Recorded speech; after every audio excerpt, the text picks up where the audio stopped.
Greetings, welcome back to Black Bear News, where we are discussing climate change, abrupt climate change, and things adjacent. Please remember to like the video and make sure that you are still subscribed.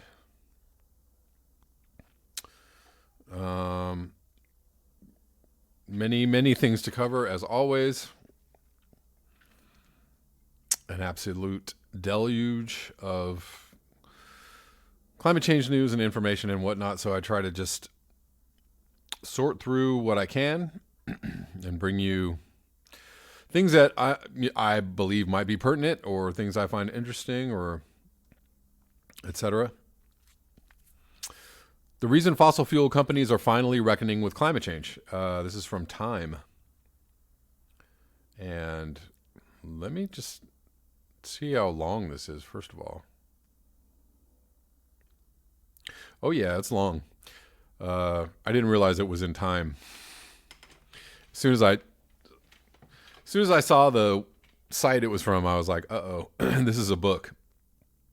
It's not quite book length, but it's long. This is from January 16th, 2020, a peculiar theme park in The Hague celebrates the history of the Netherlands through a series of miniature models. The Matterodam features little canals, old-fashioned windmills, tiny tulips, and amid it all, an homage to Royal Dutch Shell, the oil giant that is the biggest company in the country and by revenue the second largest publicly traded oil and gas company in the world. There's a Shell drilling platform, a Shell gas station, and a Shell natural gas field, complete with a drilling rig. How cute. The display is at once odd, energy infrastructure in a children's theme park, and entirely fitting. Shell has been, for decades, one of the most powerful players in both in Dutch politics and on the global economic stage. But that could soon change as concerns grow over the existential challenges posed by climate change. Shell must grapple with its own existential crisis. How should a company that generates most of its profits by serving the world's enormous appetite for oil navigate a long-term future in which shifting political and economic tides threaten to make fossil fuels obsolete? The pressure to abandon oil and gas is already in force. In recent years, protesters have swarmed Shell's headquarters.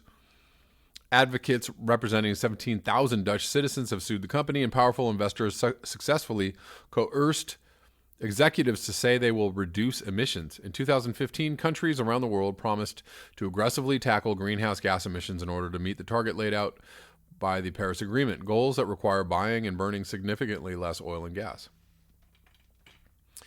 Significantly less. Shell CEO Ben van der Burden has a bird's eye view of the situation from his corner office at the company's global headquarters in The Hague. Well, all right. Sitting pretty, Ben. We have to figure out what are the right bets to take in a world that is completely changing because of society's concern around climate change, he says. So that's an interesting sentence. Shell CEO is saying we have to figure out what are the right bets to take in a world that is completely changing. The words of a Shell CEO, a world that is completely changing because of society's concerns around climate change. That's interesting in and of itself, but not saying that the world is completely changing because of climate change, just because of society's concerns about climate change. Projections from energy companies show demand for oil could peak and fall in the coming decades. Some outside analysis suggests demand for oil could plateau as soon as 2025. Thank God, that would be really great. If we could actually plateau at 2025, that would be something. That would actually be some kind of achievement by the human race. Markets are already jittery about the industry. Energy was the worst performing sector on the S&P 500 index in 2019. Awesome. In 1980, too bad I didn't put any puts on some oil stock. Maybe I should do that real soon, maybe tomorrow. Bet against oil. In 1980, the energy industry represented 28% of the index's value, according to the Institute for Energy Economics and Financial Analysis. Last year, it represented less than 5%. Whoa. The shift away from oil looms so large that Moody's warned in 2018 that the energy transition represents significant business and credit risks for oil companies. Golly, guys, you think you should divest of your own main source of income, possibly? The heads of the Bank of England and France said in an op-ed that any company that does not change strategically to the new energy reality will fail to exist, quote unquote. On January 14th, Larry Fink, Mr. Fink, founder and CEO of investment giant BlackRock. Why are all these evil entities, they all start, it's like Blackwater, BlackRock. Am I forgetting any? Wrote in an open letter that climate change has become a defining factor in companies' long-term prospects. As oil flirts with the prospect of decline, energy executives are at odds over what to do. Some firms like ExxonMobil are positioning themselves to squeeze the last lucrative years from the oil economy while arguing to shareholders that they will be able to sell all their oil. Ooh. Super evil, ExxonMobil. Shell and a handful of others are beginning to adapt. Soon people might feel that a corporation might be like a hostile entity that they might want to fight, maybe not just in court. Under Van Beurden's leadership, Shell is charting a path that will allow it to continue to profit from oil and gas while simultaneously expanding its plastics business, oh God, and diversifying into electrical power. That's all we need is for Shell to expand their plastics business. Good God. By the 2030s, the 112-year-old fossil fuel giant wants to become the world's largest power company. As part of the strategy, Shell has worked to present itself as environmentally friendly. Last year, it committed to reduce its emissions by as much as 3% by 2021 and by around 50% by 2050. Around 50% by 2050. So around way too little by around way too late. Tying its executives' compensation to the cuts. I call bullshit on that. Shell's moves earned some applause among environmentalists, but the Intergovernmental Panel on Climate Change, the UN's climate science body, concluded in 2018 that to keep temperatures from rising to levels that would bring a wide range of catastrophes, countries must have their greenhouse gas emissions by 2030. So that's actually a little more in line with reality. And hit net zero by 2050. Still not soon enough, but, slightly more adventurous. That would mean more than incrementally reducing emissions. It means keeping vast reserves of oil already discovered in the ground. Van Beurden's strategic response shows that years of political and economic pressure, especially from governments and investors responding to a sustained public outcry, can push even the most powerful interests to change. Whether climate activists can harness this mounting pressure to compel Shell, and other oil companies to transform the global energy economy may be the weightiest question of our time.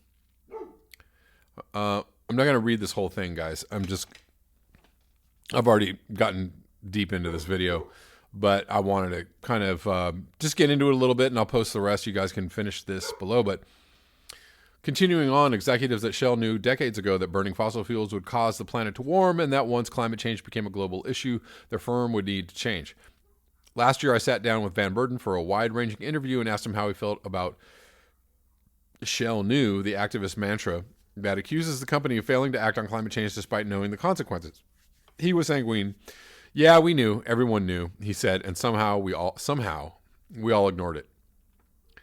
In the 1990s, he explained Shell publicly acknowledged climate science and said the world needed to act to combat the problem. So in 1990, Shell, a fossil fuel company, acknowledged that climate science was real.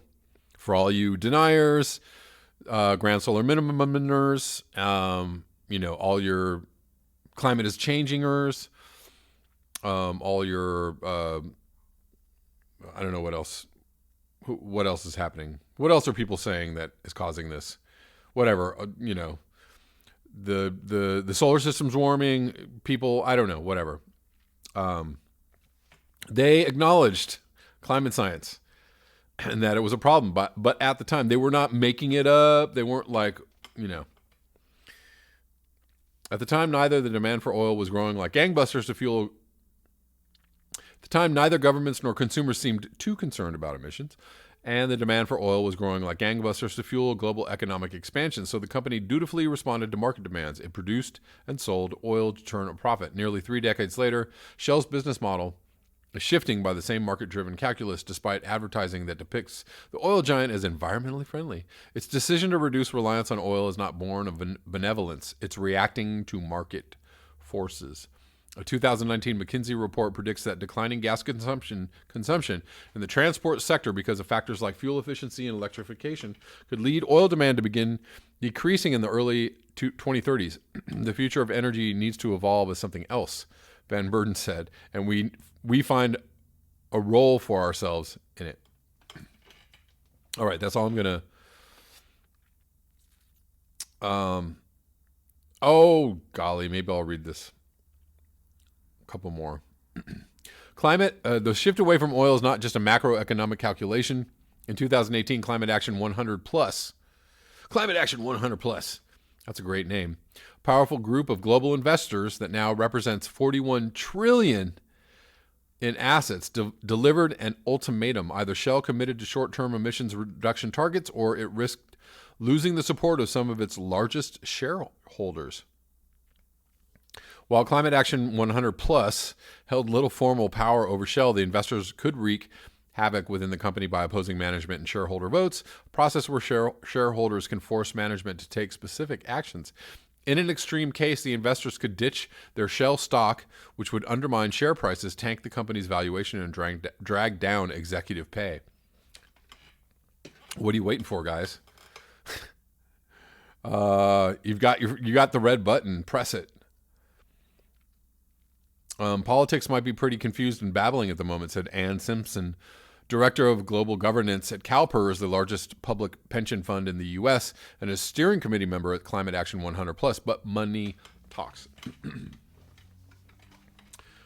Well, this actually makes me think, a little bit about I'm forgetting his name. Dang it. We had a little group chat together, and you know who I'm talking about, the guy that lives on the boat, who he was doing videos about tanking the economic system. This is a lot. I'm just totally forgetting his name, and I'm sure you guys are going to help me out in the comment section. Too bad this isn't a live video. But this sounds a lot like what he was talking about. If you could tank the stocks of these companies, you could send basically the entire economy into free fall. I know that would really suck for a lot of people. But if you really, really want to, get some action going on, I don't know, that's a moral conundrum, because if you want to save the planet and really like steer the planet away from fossil fuels, it would be a really awesome thing to just completely destroy the stock value of major oil companies and drive them out of business. And then, that would cause a lot of damage and wreckage in the economy, probably would tank the entire world economy on some level, and cause a lot of people pain and suffering. However, if you don't do that, then we get a lot of pain and suffering. So what's the, what do you do? Meanwhile, a Dutch-led group of investors known as Follow This actually went ahead with a series of activist shareholder resolutions that, if they had garnered the support of 75% of shareholders, would have required the company to take aggressive climate action. While the resolutions failed, the threat was real. Let's go down here.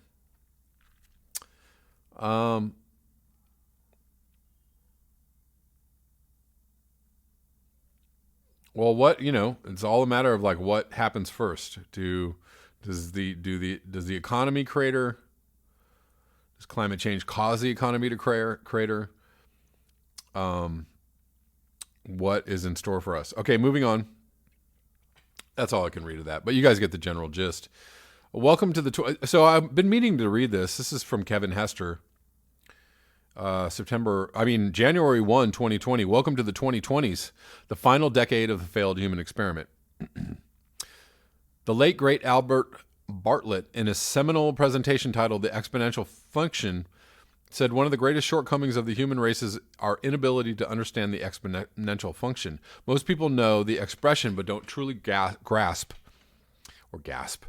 its full implications. The feedback loops that the large NGOs used to warn of have now arrived en masse. The silence from them on this topic is deafening. And he lists the amplifying feedbacks: warming wetland peat, vanishing Arctic ice, melting permafrost, subsea floor methane hydrate, clogging the ocean sink, Amazon rainforest die-off.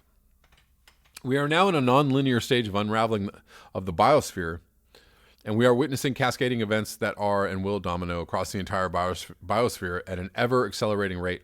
I will list below, with numerous corroborating evidence embedded, why I believe this is our last decade on this beleaguered planet. Personally, I shall be very surprised if we are all still here in 36 months after another 3 melt seasons in the Arctic and Antarctic. I have considerably less time than that is entirely plausible. Previously, I've written on this blog about the consequences of the loss of Arctic sea ice. Losing the remaining Arctic sea ice and its ability to reflect incoming solar energy back to space would be equivalent to adding 1 trillion tons of CO2 to the atmosphere, on top of the 2.4 trillion tons emitted since the industrial age. According to current and former researchers from Scripps Institution of Oceanography at the University of California, San Diego, at current rates, this roughly equates to 25 years of global CO2 emissions, cascading consequences of the loss of Arctic sea ice. It is entirely feasible that we will have entered that uncharted territory on or before the end of the 2020 melt season in the Arctic. Assuming the melt season still has an end, and the long-predicted burst of methane from the East Siberian Arctic shelf hasn't already been ejaculated into the atmosphere. President Ninisto of North Russia said, if we lose the Arctic, we lose the world. All the above information covers just one of 6 dozen feedback loops documented in this piece de resistance, climate change summary and update. New research shows that the loss of biodiversity can increase the risk of extinction cascades, where an initial species loss leads to a domino effect of further extinctions. The researchers from the University of Exeter showed there is a higher risk of extinction cascades when other species are not present to fill the gap created by the loss of species. Even if the loss of one species does not directly cause knock-on extinctions, the study shows that this leads to simpler ecological communities that are at greater risk of runaway extinction cascades with the potential loss of many species. The full peer-reviewed paper is embedded here. Biodiversity loss raises risks of extinction cascades. The official UN statistic in 2010, which will be terribly conservative, states that we lose 150 to 200 species every day. Naturally, it has accelerated in the subsequent 10 years. It stands to reason that sooner or later we will hit the point where the loss of keystone species will trigger the final cascade of extinctions. What we are seeing today is a total disaster, said Ahmed Jogalov, the Secretary General of UN Convention of Biological Diversity. No country has met its targets to protect nature. We are losing biodiversity at an unprecedented rate. If current levels of destruction go on, we will reach a tipping point very soon. Protect nature for world economic security, warns UN Biodiversity Chief. In fact, humans have caused the annihilation of 83% of wild mammals, and half of all plants, the authors of the report found. Complexity is our Achilles heel, as was pointed out by Arthur Keller in his presentation, Collapse, the Only Realistic Scenario. This presentation on collapse is equally prescient. Why everything will collapse. On the October episode of Nature Bats Last on the Progressive Radio Network, my co-host Professor Guy McPherson and I interviewed Robert Hunsaker about the great unraveling we are all witnessing and are a part of. In the subsequent article, Robert discusses the inevitability of biosphere collapse, how weird it is for me to write those words. And in the next month's episode, we will re-interview Stephen Jenkinson, sometimes known as the Grief Walker, when we will continue our mission to have the conversations most shy away from. I've embedded the interview with Robert Hunsaker titled Biosphere Collapse, and a previous interview with Stephen Jenkinson can be found at the Nature Bats Last archive at prn.fm. Nothing will remain on earth or under the earth or in the waters which will be persecuted, disturbed, and spoiled, and those of one country removed into another, and their bodies will become the sepulture and means of transit of all they have killed. That's a quote from Leonardo da Vinci. From the essay titled Abrupt, Irreversible Climate Change. Anyone paying attention would have seen the fires burning since the beginning of the Australian spring. Over 12 million acres of forest and wilderness have burned. All of the sequestered carbon has been released, and the former carbon sinks no longer exist, nor will the overhead sky rivers ever return. These are classic feedback loops. If you think the drought was bad before these fires, you ain't seen nothing yet. Australia has been ravaged by fires since September. About 12.35 million acres have burned nationwide. A quick search will tell you that a handful of firefighters and a few other people have perished. The true mortality count is nearly 500 million earthling fatalities in Australia's fires alone. Ecologists at the University of Sydney estimate around 480 million mammals, birds, and reptiles have been killed directly or indirectly. Anyways, there's a lot of embedded links in here. This long, drawn-out collapse has been going on for a long time. The collapse itself will be sudden and brutal. Make the most of every day. Time is much shorter than most realize. The temperature is rising. The grim reaper beckons. To get the most from this article, I urge the reader to invest time in checking out the embedded links. And we have actually covered many of these links already, like at least half as we walked on down this. Hope you all enjoyed that. And lastly in this video, this is ridiculous. Hillary Clinton again has to rear her, her ugly head. Sorry, she's just an ugly person, but as in on the inside. Out saying Bernie Sanders, nobody likes him, nobody wants to work with him about Bernie Sanders. The funny thing is that it's actually, this is a classic narcissist projection, right? So actually nobody likes you, Hillary, and nobody wants to work with you, and everybody really wants you to go away, but you're so bitter, and you can't let any of this go, and you're so upset, and you absolutely are so incensed at the idea that Bernie Sanders might win this election, and newsflash, he's going to. He's going to win without you, and that's why you're so pissed. He's going to win without your endorsement. He's going to win without your help. He's going to win despite your claims that he didn't help you. He went out and stumped for you, and you're out telling people that he didn't help you. You wicked, evil piece of garbage. Hillary Clinton is a piece of garbage, human being. And I'm sorry to be so harsh about this, but it really is just nobody cares what you have to say, Hillary. Go away. That is kindly go away.